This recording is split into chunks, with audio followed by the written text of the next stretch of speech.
listening to Toxic Radio? Goddamn right. But don't forget, this is the 21st century. Join us in the social media world. You can find us on Facebook, Twitter, Instagram, and Pornhub. Pornhub? Nah, just kidding. Or am I? Toxic Radio. Get infected. Hey, buddy. Raw. Hey, man, that's a sweet heavy metal happy hour t-shirt. Where'd you pick that up? Thanks, dude. I got it at the Toxic Radio shop. Toxic Radio has a shop? Yeah, dude. It's in the app or online at toxicradio.net. That is sweet. Yeah, and I also got a rockin' Toxic Radio hoodie and a Red Band Underground shirt. Dude, I'm gonna look so rockin' at the party tomorrow. Well, I think you look pretty now. Oh, wait, what? The Toxic Radio shop is a place to get all your Toxic Radio gear. Shirts, hoodies, stickers. Find it at toxicradio.net or on the app. Don't buy it safe. Buy it toxic. Hey, where are you going, man? Hey, this is Mike Busey, and when I'm not touching myself, I'm listening to Toxic Radio. Don't play it safe, play it toxic. What's up? This is Tobin from Papa Roach. You're listening to Toxic Radio. Don't play it safe, play it toxic. Hi, it's Steve Morrison from the President Steve Show, and you're listening to Toxic Radio. Get infected like you would with a cheap hooker.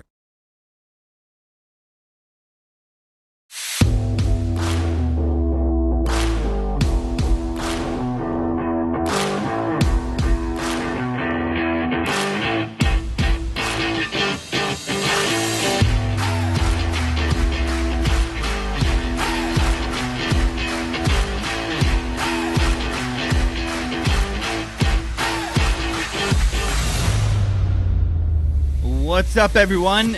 It is that time of the week to take it deep. You're back. I'm back. That means you liked it, or it's your first time. Welcome. I'm the TH to the double E, Godfrey, the Godfrey. You can find me on Facebook, Twitter, Instagram, and you can catch all of the past episodes on all of the major podcast platforms. And you can catch the video live on youtube.com/playtoxic. And taking it deep with the Godfrey. Give me a share. Give me a like on the page. You can catch all the video cast or the streams, if you will. So we got a lot to talk about today. Tons to talk about. A lot of stuff out there. Controversial. Fun as well. Me and Mike were talking about during the break about how PayPal is cracking down on people.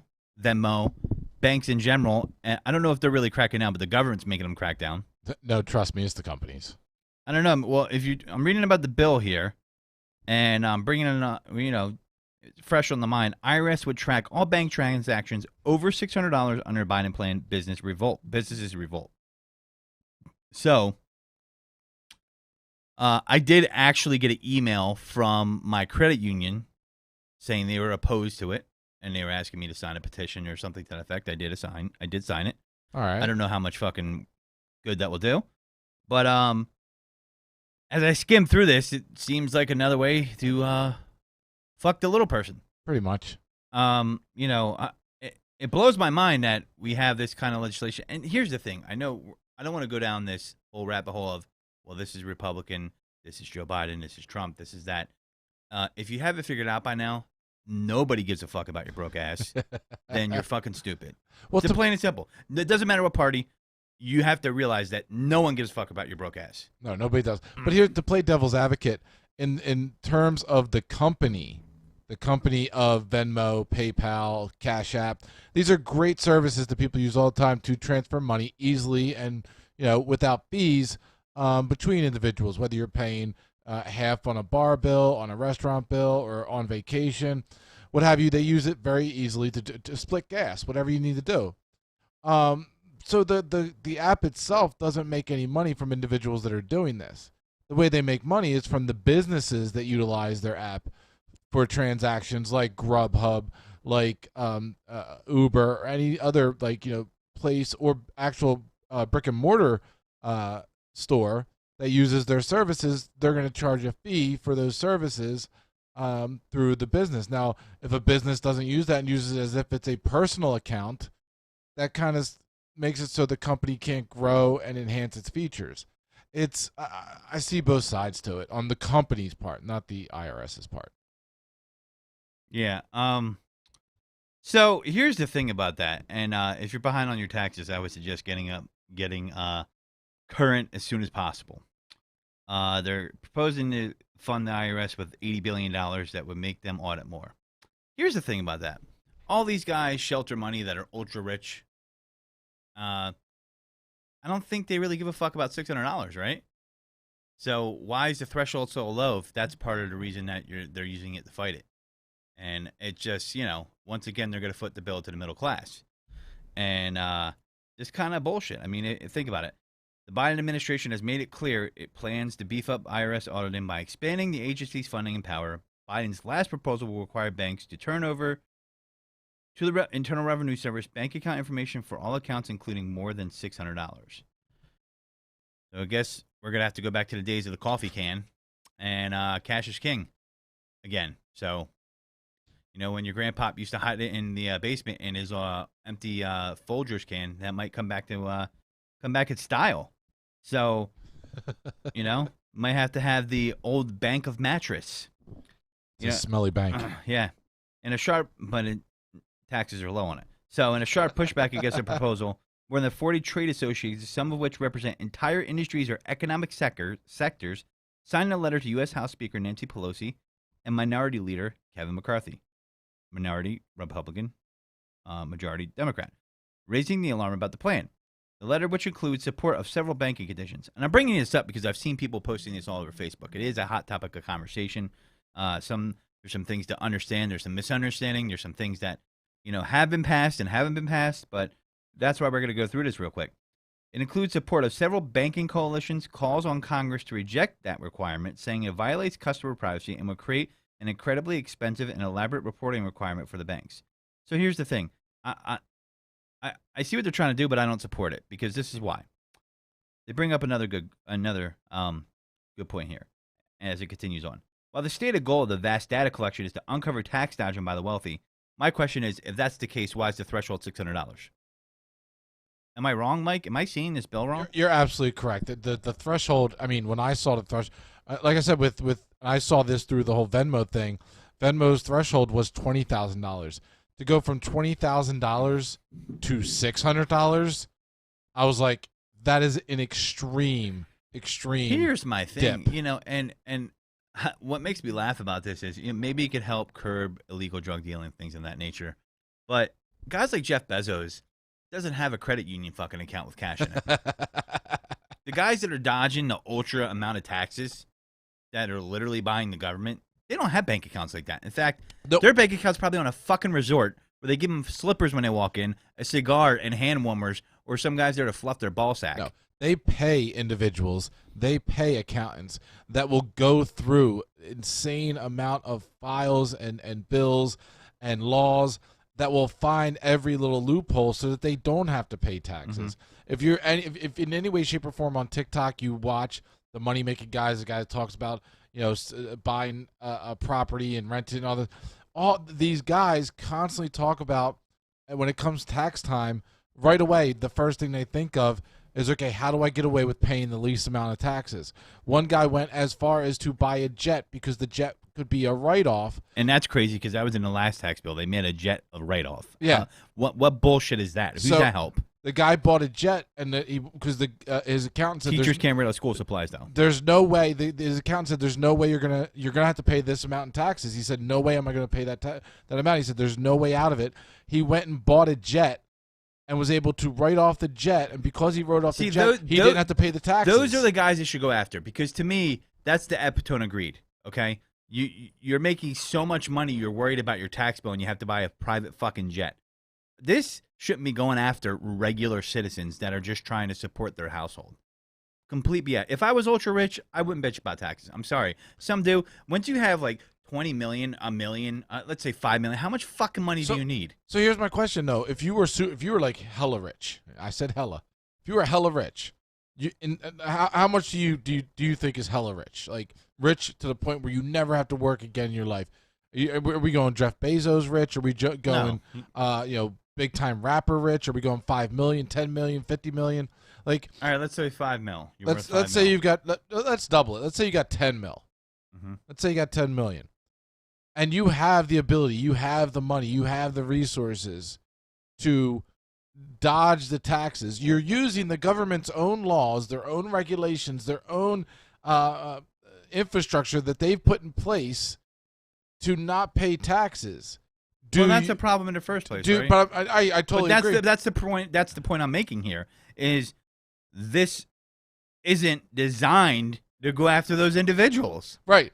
Well, what I'm asking you is, do you, as the Godfrey, decide I'm rich enough I'm going to pay these taxes, or you know what, these loopholes are here and I could utilize them and pay maybe less than a quarter of what I would normally pay? I'm going to, if it's legal, I'm going to do it. Okay? If it's illegal, I'm not. Because eventually you're going to get your tit in a twist. There's only a few handful of guys that are so rich that it's not going to happen. Right. You know, so to me, I'm going to do what's illegal. And, you know, there's things that are so these guys that are ultra rich, their accountants are so skilled at what they do. It's almost like when an athlete has a chemist on staff that they can't even detect the chemical they're using to enhance their performance illegally in sports. Bill Romanowski of football had a chemist on staff. He said that. He paid a chemist. They couldn't even detect what he was fucking using because he was paying a chemist. Pretty genius idea, but it's not against the rules per se because it's not on the list, but then, you know, you're still circumventing the system to a point. So it's a gray area. So to me, they're not closing the right loopholes here. I don't understand why the threshold's 600, and that's what bothers me. I mean, to me, it's putting up the little guy's ass again, and I just don't think it's right. Go after again. Did we get it up there already? Yeah. Damn it. No reach around, no courtesy.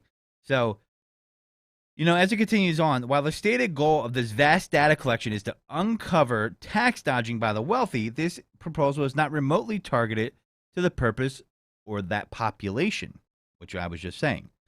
That the letter said, in addition to the significant privacy concerns, and this also bothers me, it would create tremendous liability for all affected parties by requiring the collection of financial information for nearly every American without proper explanation of how the IRS will store, protect, and use this enormous trove of personal financial information. We believe that this program is costly for all parties, not fit for purpose, and loaded with potential for unintended and serious negative consequences. Now, here's the thing. Let's see how this plays out. Okay? Yeah. And listen, Gene, you bring up a good point, and they're using the system for what they is. Yeah, Gene says in the chat room, Mark Cuban was just explaining recently how Bezos at Amazon pays no taxes and basically said he doesn't either because of the businesses that fail from Shark Tank. Right. But they're so wealthy, that's not the average person. And if they're doing what's legal, that's fine. But also that means that there needs to be an adjustment to the laws. And that's where things have gone awry. I mean, our politicians on both sides of the fence are so corrupt and paid for, 99.9% of them, that the laws are made for the rich. I'm sorry, they are tailored by them because they're not going to get affected. So, right there. Alex says you don't get rich giving money away. Right. But you also don't get rich, you know, a lot. You can look through the annals of history. This is not new. The annals of history? Annals. Oh. Different. This is not new. Anal Mike. Toxic anal I Mike. swear I heard you say annals of history. Anal. So you can look through the annals of history all the way back to Henry Ford, J.P. Morgan Chase, or, you know, all these guys that were involved, the Rockefellers, who lost their fortune eventually, Vanderbilt, all that. And they did what they can to get around taxes, use their money to affect law and lobby. Lobbyists are what's wrong with our country. That's a whole other conversation. But, you know, to me, the data protection thing bothers me too, because companies should get in trouble if you get hacked. It happened to T-Mobile recently. Equifax, the goddamn credit companies were getting hacked. Are you fucking kidding me? There needs to be stiffer penalties for that. And you're telling me that the IRS is going to oops? No, then they're going to have to get regulated like a private company too, and they can't have any shield if they mess things up. It just can't happen, right? And they have to protect the data, and I'm not sure if I trust that either. You know, We believe this program is costly for all parties, not fit for purpose, and loaded with the potential for unintended and serious negative consequences. The group argues it would target almost every American and question whether the IRS could keep that information secure from hackers and bad actors. And now it's a target too, because there's like definitely going to be someone that's a hacker that's like, yeah, I want to make a leak. I want to hit them with a virus. The undersigned associations representing cross-section of financial and business interests right to express our strong opposition to the proposal under consideration as part of the reconciliation package that would establish an expensive new tax information reporting regime that would directly impact almost every American and small business with an account at financial institution, a.k.a. they're going to pass the cost down to us, the banks are. The letter said, this proposal would create significant operational and reputational challenges for financial institutions, a.k.a. they're going to hit you with fees. Increase tax preparation costs for individuals and small businesses, create serious financial privacy concerns. We urge members to oppose any efforts to advance this ill-advised new reporting regime. I'm going to give you one example, and no one could tell me this is right, because I'm going to give you let's zoom out from the United States and look at the world as a whole. Apple is famous for filing taxes in Ireland, right? And the EU's like, no more, motherfucker. You guys are paying, right? But they get away with that over here still, all right? And those are the individuals where you need to pay your fair share. I mean, I'm sorry. It just, to me, when you have so much money, I mean, Apple is sitting on billions and billions in cash. And then you're going to squeeze the little guys and the small businesses at the bottom to make up that deficit. And I definitely think that's what's coming. I think the IRS is getting beefed up because they're to squeeze all the little people. 1,000%. You're going to be fucking getting an audit for bullshit. Wow, you got this Amazon guy flying dick-shaped rockets in the sky and not picking a single damn penny on the tax on it. Here's the thing. If you have a business, and I do make write-offs for my podcast, if you don't show a profit eventually, the IRS can say it's a hobby and you're not allowed to write it off. Did you know that? Did you know that, Mike? I did not know that. Yes, they can. Now, does it happen? Often no. But then if you are a business person and you have many failed businesses, are you doing it to generate business or are you doing it to hide taxes? And so are you going to ask that same question to the business owner like a Mark Cuban? And I'm a big fan of Mark Cuban. Or are you going to ask that to a little guy like me that started a fucking podcast?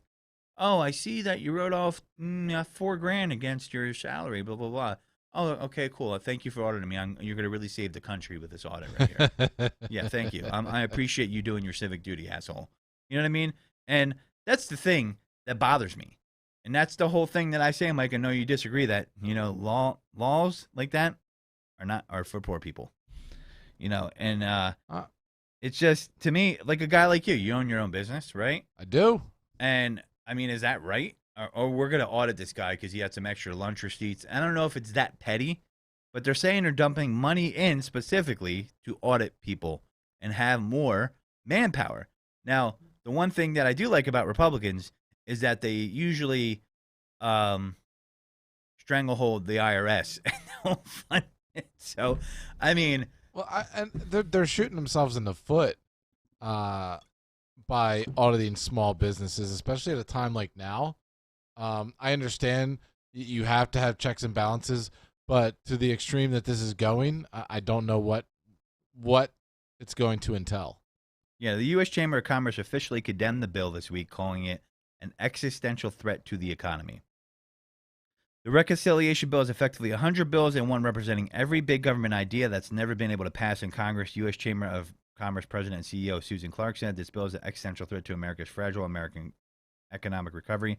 Now, don't be gaslighted, too, because this is also rich people don't want to deal with this as well, okay? And they're using us as the frontline warriors here and pushing behind us. Like, you should be pissed off. They're going after your 600. Don't get gaslit either, because that's part of this equation as well. I mean, you want to come after my fucking hundreds? Let's fucking rock, all right? You want to do it? Bring it on. I'm not Red Fox. Like, and these people, it just doesn't sound right, So it just is bad all the way around, and we'll see what happens. I don't know if it's passed yet. I still think that's under debate.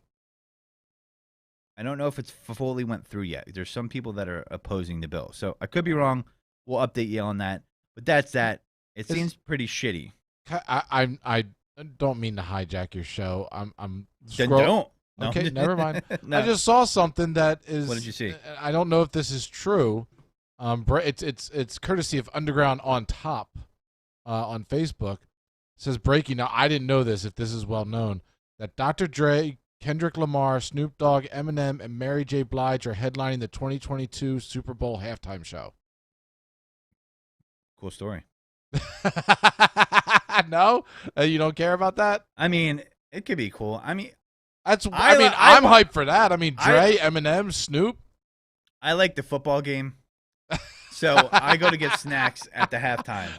But you wouldn't stay to see this lineup. I would be peering over the couch or something while I have a pretzel in my mouth or something. Oh yeah, that's nice. I mean, that's for the. I feel like the halftime show is for the non-football fans. Maybe I'm wrong. I would agree, but I would say in terms of especially our generation, that's a stacked lineup. I've been spoiled. I need to see Janet Jackson's titty for it to be worth it for me. Well, Mary J. Blige will be there. You might get that. All right, maybe I'm there then. Maybe Eminem wants to shock everybody. He lets one testicle fly out. I'd rather see Mary J. Blige's titty personally. But I mean, I don't give a shit about Kendrick Lamar, but Dre, Snoop, and M all on the same stage. Come on. I mean, that could be cool. Are they going to be lip syncing? I would imagine not. I mean, these guys were motherfucking gangsters. Not well. Was Eminem a real gangster? I mean, he grew up on the mean streets of Detroit. 8th Mile, motherfucker. 8th Mile. Nothing says gangster like banging Brittany Murphy in a Detroit factory while Cheddar watches in the background. Yeah, Cheddar Bob. Is that what his name was? I in the think movie? it was something. Yeah, like Cheddar that. Bob. That's gonna be your new nickname. I'm gonna call you Cheddar Bob. I'm sorry. Wire to Wire shared that. F your other news. F your other news. Yeah, right. Well, the other news has to go deep, but yeah, that's kind of crazy. So we got a lot of other stuff going on. You know what? Britney Spears, she's free apparently. I don't even know what this means. First off, I understand that her father can't tell her when to take a shit, but if you follow Britney Spears on Instagram, that bitch is crazy. She may be. That bitch is crazy. So a judge in Los Angeles ruled Wednesday that Britney Spears' father should be suspended as her conservator, a change that the singer requested and that her attorney hopes will set her on a path to freedom for the first time since 2008. I'm going to make a prediction right now. We are going to see how batshit crazy. We're going to see Britney Spears from what year was that? We're going to see bald, running after an SUV with an umbrella, Britney, times 10. Over for a Britney Spears sex tape getting leaked. I don't. She has been posting like titty shots on Instagram with just her covering them with her hands. I mean, so that's likely. I think that's thoughtful. I don't know which will come first. The 2021-2022 Britney breakdown, where we just find out that she is completely mental and the conservative shift goes back in, or the sex tape. I don't know which one will come first, but some breakdown, some shit is going to happen, and everybody's going to be like, that bitch need to be watched. Well, she's 39, and her Spears' father, Jamie Spears, filed a petition to dissolve the conservatorship last month. She filed to replace him with a professional conservator. Britney Spears, 39, described her situation as abusive in public testimony over the summer, telling the court that she has been prevented from getting married, having more children, and living a full life. She should have just said living my best life. Stop cleaning it up. But, listen, if the judge thinks it's good, I'm going to trust the judge. Los Angeles County Superior Judge Brenda Penny was giving the option of terminating the conservatorship Wednesday, keeping it in place as simply replacing Jamie Spears or denying both rulings and maintaining status quo.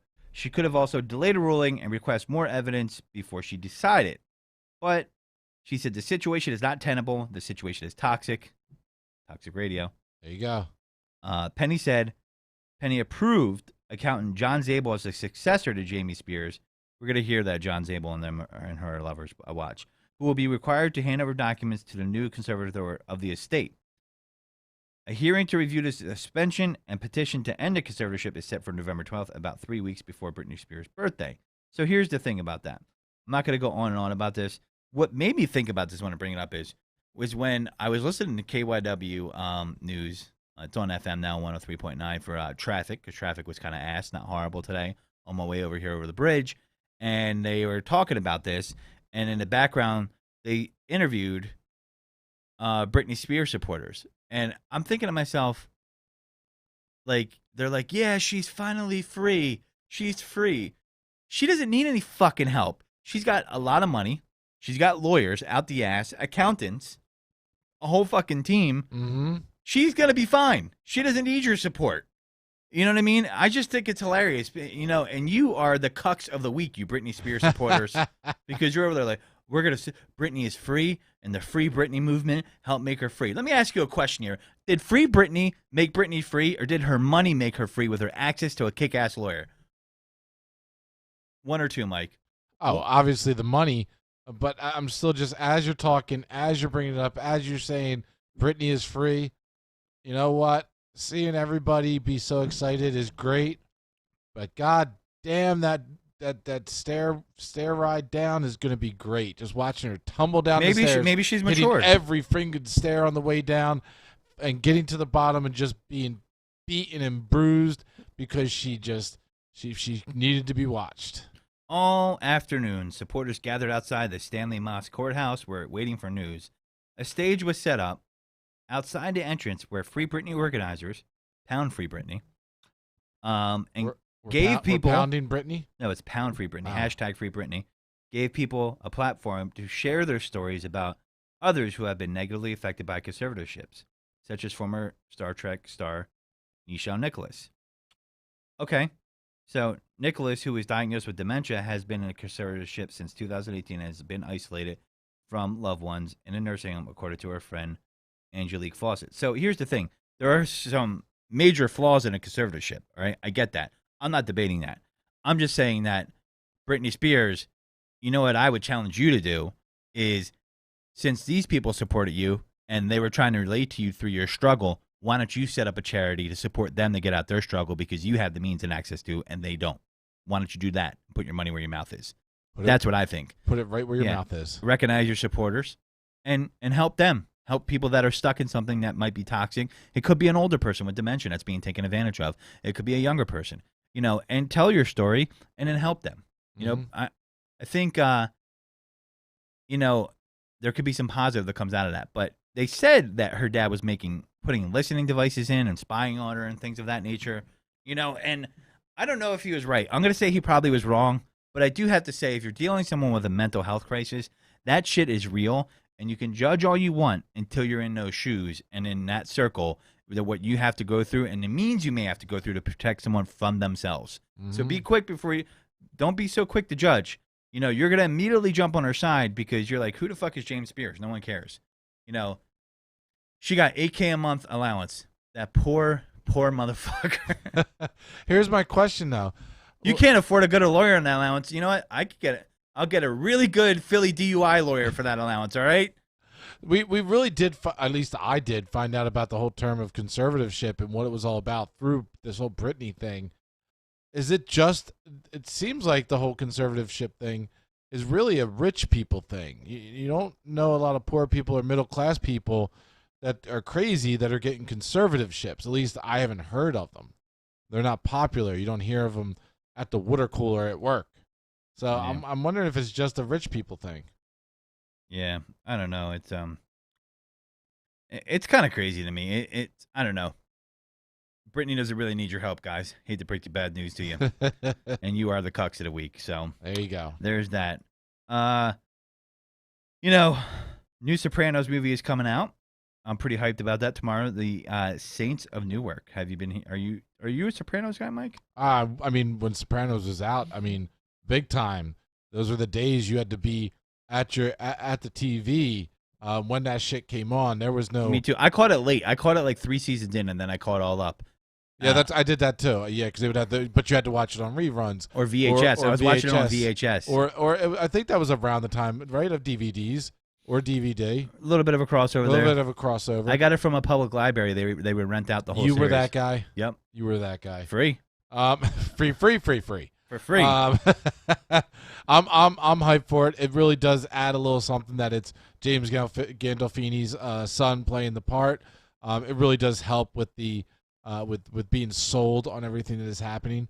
But yeah, I mean, that was just a staple. I mean, everybody was. If you weren't watching Sopranos, and I'm not. There was nobody that would say they weren't watching Sopranos, and you went, Let me ask some you, people like it, some people don't. You looked at them like, what let the me fuck ask is you a wrong with question. I've never been this guy. If I see a movie that's really good, I'm not the type of guy to rewatch movies. Sometimes, very rarely, I will, very few, and I'm definitely not the type of guy to rewatch a series multiple times. Are you fucking? You won't. You know how many times I've watched The Office?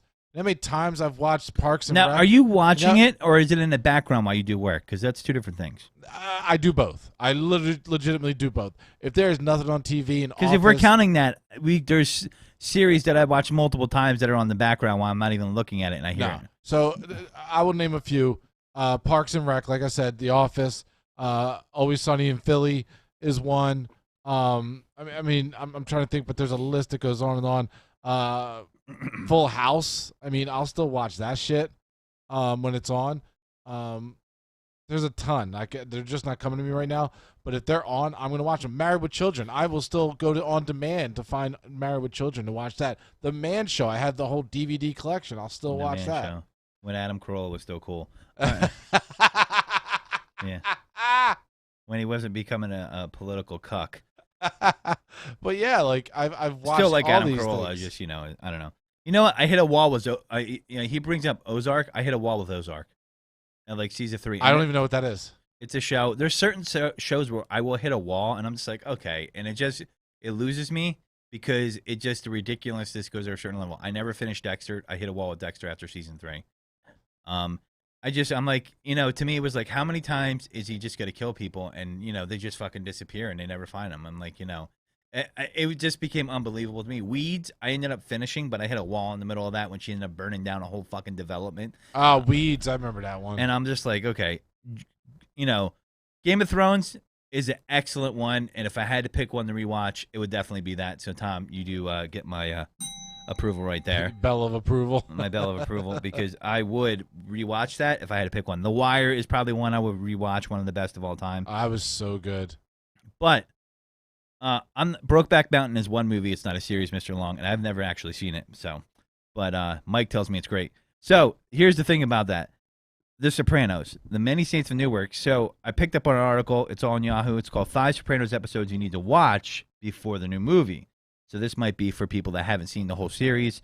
One would be season 1, episode 7, Down Neck, and that's where they're going down the road of recreating flashbacks of what this is, because this is a prequel, if I'm not mistaken. Alex, correct me if I'm wrong. I know you're listening. He's in the deep. That's what we call it. Like, if you're in the deep, you're listening to the show. So he's in the deep out there. Correct me if I'm wrong. But they have a lot of flashbacks to where Tony was a kid, and Dickie Moltisanti and all these characters.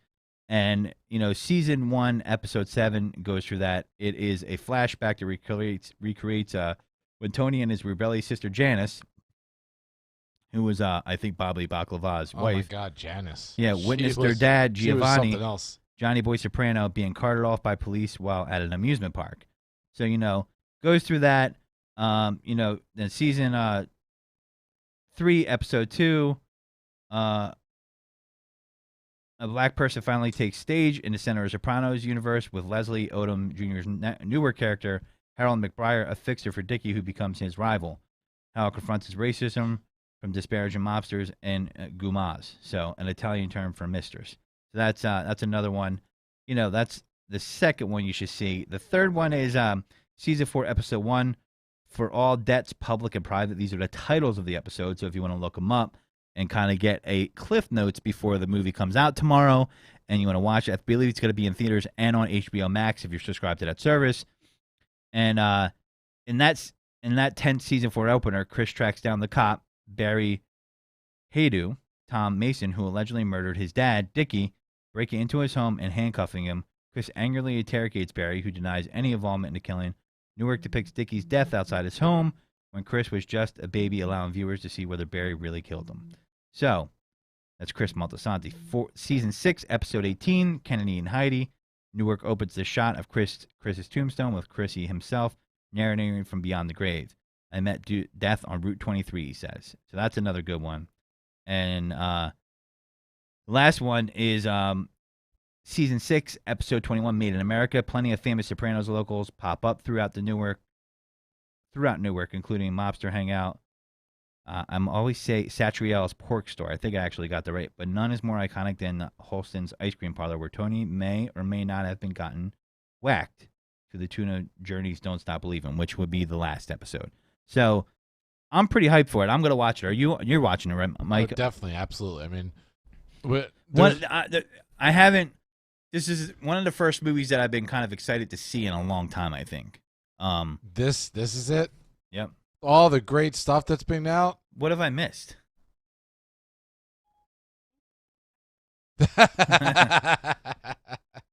Fucking Siri is just like doing her own thing over here today. But no, there's been other ones out, but this is something where I like movies like this sometimes because it's kind of like Star Wars for me, where there's already a story that's kind of connected to it. You know, when you go prequel, and so it's kind of interesting because you're learning the earlier origins of the story, and I kind of do like that. That's why I'm into the Star Wars series. Like Mandalorian was really great because that's not a prequel, but it really is pre-Star Wars the way that plays out, right? Is that the timeline for that? I actually have not seen any of it. Wow. I know. I don't know how you turn in my nerd card. Yep, you're suspended. All right, goodbye. You're not allowed to play World of Warcraft anymore. They just texted me. That's good because I moved on to New World. Okay, they said that's just as bad. So. Speaking of other TV shows, we talk to you about it regularly because we and Mike are both big fans of this series, Dark Side of the Ring. Mike, have you seen Chris Kanyon, the episode yet? I have. I did get to. Yeah, I'm making it a point. I had to no watch idea the newer that ones. was going on with him while he was alive.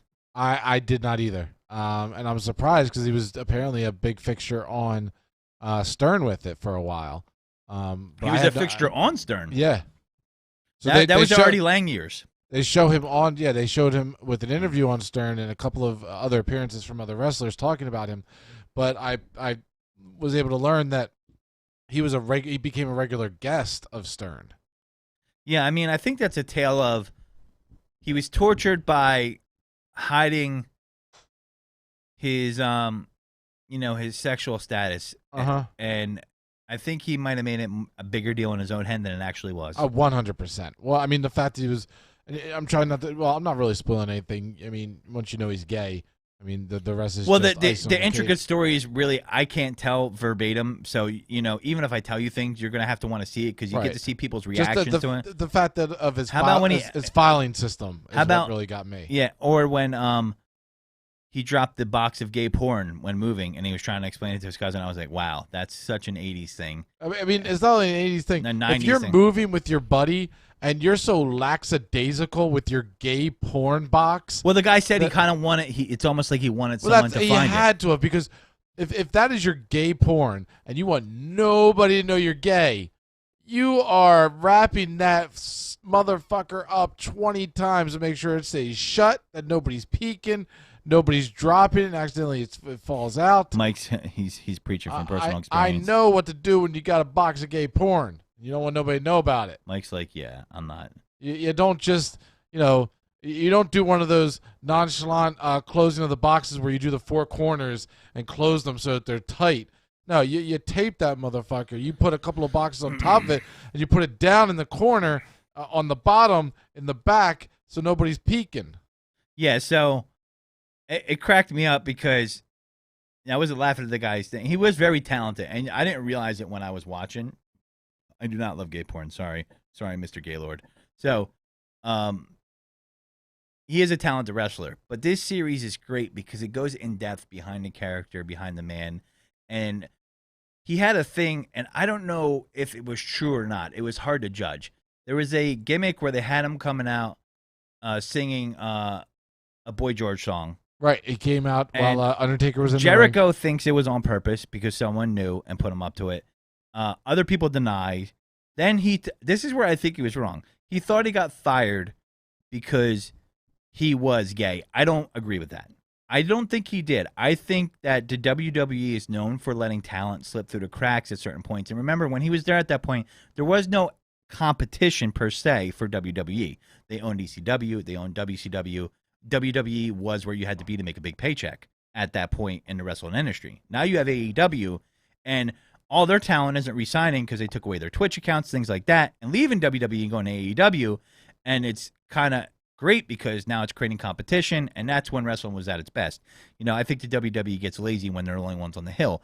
Going back to the Chris Kanyon thing, I think he really got let go because he was a talented wrestler, but at the time of his situation when he was on Stern saying that's why he was let go, Ric Flair called up and goes, I just think you didn't have it anymore. Right. And Ric Flair felt really bad for that because he issued a statement later on. And, I understand Ric Flair feeling bad about that. Once he hears his story, I would feel bad too if I said something like that. Although I don't think it was not true what he said because they had company guys on like John Cena at that point. This was mid-2000s, Ric Flair. So they came on to defend the company. And when he says, we're firing you because I was let go because he was gay, I understand why they're coming out and saying that. And they have to tell the truth. And, I don't think where I came in, and you got to watch it. Chris Jericho is a really good interview on here, and he does a really good job in participating and narrating on these episodes. I don't think they fired him because he was gay. I do think that bit with him being his boy George was definitely part of Like it. a hazing of It was- some sort. Yeah, it had to be. And Like you a know what? hazing. Other people denied it and said it didn't when they interviewed him. Jericho was emphatically like, there's no way. Come on. Why would you do this to this guy? Yeah. He's already been an established wrestler. He just came back. It had nothing to do with any And he kind had of anger issues. storyline. He was beating the shit out of his best friend all the time. Oh yeah, major anger issues. And I totally But agree. people loved this guy, though. To the end. Even his best. Yeah. He taught David Arquette how to wrestle, apparently, too. Sinister Minister still had love for him even after all the stories he told. And That's I totally, the guy with the weird fucking eyebrows. Yeah, Sinister Minister. Yeah, he was in ECW for a little bit. But yeah, so I totally agree with you on this sheer fact that, especially in wrestling and almost any entertainment industry, is similar. Like you can know how to run through the motions. You can know how to work, but if that it factor, if you don't have a gimmick, a story, the it factor, it falls flat. If you're not a draw to the public or to the viewers or to the people tuning in, you're dead in the water. Like, the company is going to have to say, do we want to invest more time and effort into this guy, or do we want to cut our losses and put somebody else in that spotlight? And that's, I truthfully believe that was the discussion that was probably had behind closed doors. Yeah, and cutting your losses, it's true. There's a lot of compliment. I can understand why his head went there because he just wasn't confident in his situation, and it was revealed later on that he was very manic depressive, bipolar, dealing with it, and I think he caught on to that too late in his life, and I think really he just wanted to die at a certain point, and which is a shame, and that's why mental health has to be taken seriously. But I mean, there wasn't a single person on there that was like, you could tell they were genuinely upset about him passing. There's sometimes when wrestlers pass and they're upset about it, but they're like, well, he did do 900,000 lines of cocaine. But we just discussed the whole plane ride from hell, Mm-hmm. and we kept on, at least I kept on referencing the fact that it was a boys' club, that it's like a frat house, that like this it was, and to some respect is still probably the atmosphere in places like that, in the locker room of a wrestling federation, of a football team, of a baseball team, of an NBA. Like, you still have that mentality because it's a lot of testosterone, it's a lot of guys, it's a lot of macho-ness. And to be around that, and especially in that day and age when it wasn't fully 100% acceptable in the masses. It was acceptable in groups and people accepted it very nicely. But by the masses, and to go day in and day out around all these manly men, these macho guys, these wrestlers, these confident, arrogant, their shit don't stink type of people, and to know that's in the back of your head the whole time, and if that secret gets out, or if somebody, if you drop one clue at any moment, it can mean you're singing Boy George in front of a crowd getting your ass beat. It's got to suck so bad.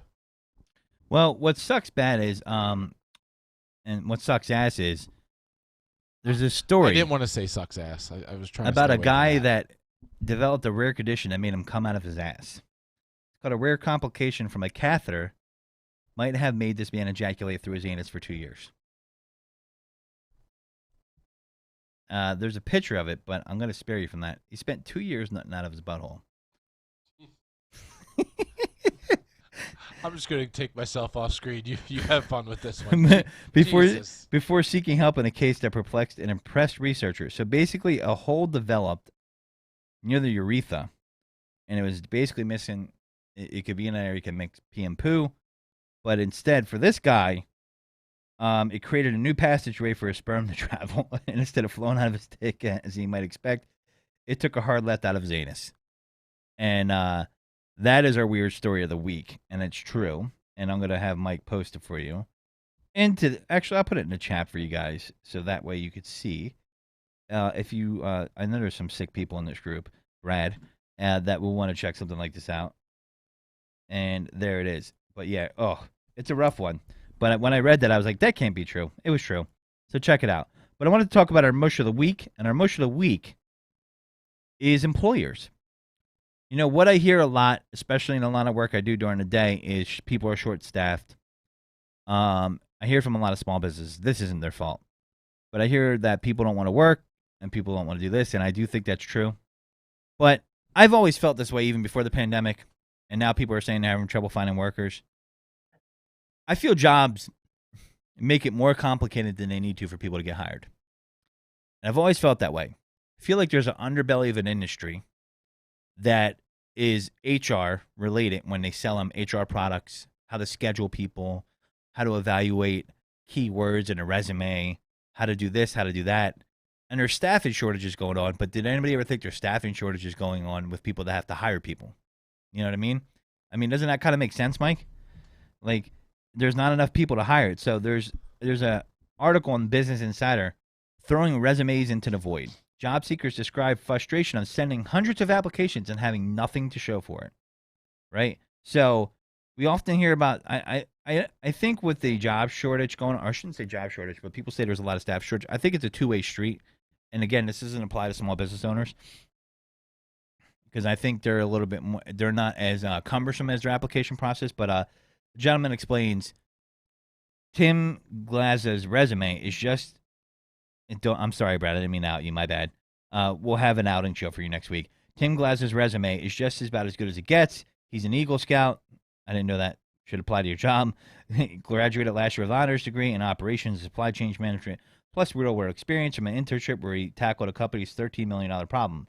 For the past year, Glaza has been managing inventory as a contact worker for, I forget the company, doesn't matter, helping the automaker navigate unprecedented supply chain challenges. And the headlines are to believe record job openings, urgent need for supply chain hiring, Glaza should have his pick of prospective jobs. That's not the case, right? So, Mike, have you ever felt that way? Jobs make it too complicated to get hired sometimes?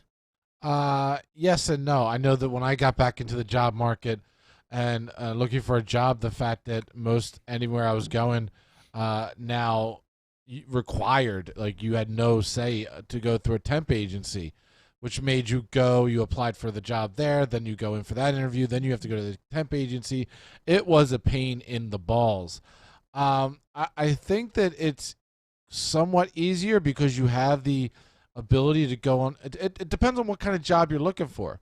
If you're going for some place where you know that you can create a decent resume, places like Indeed and Monster have made it to a degree easier. Well, let me give you an example. I have a real-life example for myself as an employee and a real-life example as myself in a position as a supervisor where I hired an employee. Years ago, I hired a girl to be I used to run AT&T stores, and I was a manager, and I hired her to be what we called our service support rep, or SSR, whatever you want to call it. Basically customer service on the floor, right? I didn't need anybody super talented in sales, someone that was patient, kind, had a nice personality, someone that I can mold. It was the lowest paying job in the company. So I got her hired, I picked her, and I couldn't finish the hiring process because she couldn't prove that she worked at Jim's fucking Pretzel 7 years ago because it was on the goddamn application. And that's the kind of shit I'm talking about. All right. Now, forward that now to 2021, and a company I work at, or I'll just say a company I've worked at. I'm 40 years old. They wanted me to get them my fucking high school diploma. Don't forget that I have some college on my resume. Forget that I've worked for, in a certain industry where you need to have a high school education at least. Forget all that. I had to go to Jersey and track down my fucking high school diploma. That's crazy. All right, at 40 years old. So that's my point. So if you want to get people in, that little stupid bullshit's got to go. Were you hiring me for my high school education or my sales experience? Right? That's ridiculous. And so that's 2021. The example before I gave you was like circa 2008. And where it comes in is these background checks are way too invasive. You want to check if they're stealing, if they stole from your company, if they worked there before and got fired and you don't want them there, if they have a really bad criminal record, they're a sexual abuser. I get all that, and that's fair for companies to do it. But if you're crying that you want to get people's asses in the seats for jobs, you got to let the little stupid bullshit like that go, because what happens is a company comes in and sells these HR products, right, and these background check services, because the company itself isn't doing the background check physically. It's a company contracted or subcontracted to the company, and you got to audit these processes saying, listen, this is too cumbersome. If you want to cut time off to get the turnaround hire, to get people in there, if they worked at Jim's Pretzel 7 years ago and has nothing to do with the fucking job, it's not relevant to the job that you're hiring them for, why does it matter? My high school education isn't relevant to it. If I didn't have the ability and I wasn't someone that could track things down successfully, I would not got hired at that job because I couldn't prove that I was in high school. What is that? I haven't been looking for a job in 5 years. If that's the way it is, that is fucking ridiculous. I can tell you right now, from my place of work and the job descriptions we put out, I can tell you this, for the jobs that we're hiring for, they put on there time in and time again, and I have to yell at them. They want the fucking world. They want you to have so much experience, so much this and that, but pay you as if you're coming in the door, just green with no experience. And I think you're not going to get anybody. I think people that hire people when it's a buyer's market, I guess the buyer's market would be the employer hiring the employee. Maybe it's vice versa. The point I'm trying to make here is that I remember after 2008, I was doing a job at AT&T, and I worked my way up to manager, and I was running the location, and people that were friends of mine would look down on cell phones. Like, oh, I'm not doing cell phones. I'm not doing that. Then a lot of these jobs dried up that were around outside of the cell phone industry. Cell phones were still balling while everybody else was struggling right around that recession, right? And next thing you know, jobs are like, now we can recruit kids right out of college and fast track them past you because they have a college degree. And that kind of shit would go on. And then they would leave and go to another company because they got experience, or they wouldn't be able to handle the job itself. And they were getting greedy because they're like, now we could get someone with a business degree to run our cell phone store. Well, guess what? They didn't want that retail life. They weren't ready for that smoke.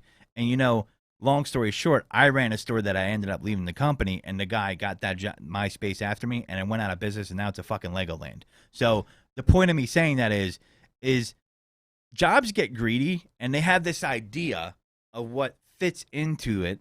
And I really feel like job processing, as far as hiring people, has become way too automated and impersonal. And you get better employees when you actually sit down and do an old-fashioned interview and get to know the person. And I've hired people, and I've had some of my best employees, and that's because I got to know them. And let's be honest here. When you go to interview with someone, if you don't vibe with that person, they're probably not fucking hiring you, right? That's how it works. Someone in your head, you're like, oh, this guy's a real fucking asshole. I'm not hiring this person. Fuck this. Pfft. Oh, yeah. Oh, nice face tattoo, buddy. Yeah. No. Not going to say that to him. It's illegal. But, yep. You're not getting hired. Okay. But you know what, though? And when I was hiring people, if you had a face tattoo and I thought he could sell his ass off, I didn't give a shit. Like, right out front. Yeah. To me, when you automate these systems and make it impersonal, and that, I think in a nugget, that is the problem itself when it comes to employers having people putting asses in seats, at least on their side. There is a segment of the population that doesn't want to work. I agree there. I think that's a little overplayed. Yeah. But it definitely is there. But that's always going to be there. That money will run out eventually. I'm not looking for an employee that just wants to live on $30,000 a year. That's not who I would be looking for. In sales, you're not looking for someone for that. You're looking for someone that I want more than that. I want to make more than that, right? And sales is my thing. And jobs just shoot themselves in their foot, and they lose out on great candidates. And I've seen it reverse, right? Now jobs are like, oh, college degree, college degree, college degree, college degree. And then they're like, oh, wait, oh, you have a 4-year degree in partying? Oh, I understand. Oh, you know how to do a kegger? Cool. Can you Did you sell just something? get British there for a second? Yeah. I almost did, yeah. I'm inspired by my friend Matt that's on the thing. He's British. But, and you just got to do the work and work hard. And that's the Absolutely. difference. And, I just feel like the automated style of hiring employees through software and all keywords, not to say it doesn't work. I get you have to kind of filter down how many applicants are there. Right. I just think we're missing the boat here, and you miss out on good people. If I ran an organization where I had to have people hire people, I would totally do that, because if you take more of a personal approach, you're going to have longer-term success with people that you hire. It's just that simple. Am I crazy? I don't know. A little bit. Yeah, maybe I am.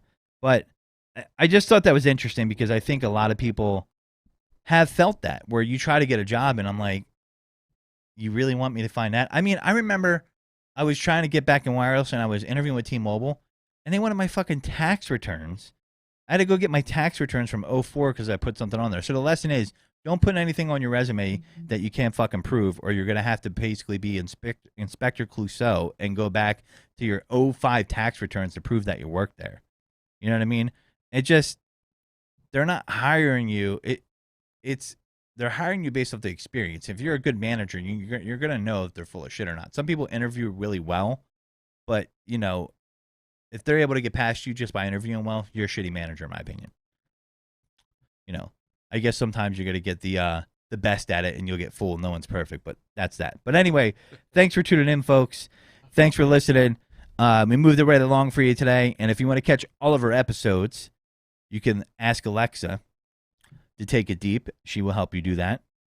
Alexa, I want to listen to Taking It Deep with the Godfrey. I hope someone has an Alexa on in their house. You can find all the major podcast platforms, toxicradio.net, youtube.com/playtoxic, and you'll hear me tomorrow night. I'll be remote, but Gene will be here, and we'll be doing our second episode of The Birds Only, the Eagles, coming off a horrific loss. The Birds Deep podcast. Gene from Wire to Wire will be doing that show with me again, as usual. Will be 7 p.m. Eastern Time, and you can catch it all right here where I'm at. And this is the Godfrey, not saying goodbye, just saying take it deep.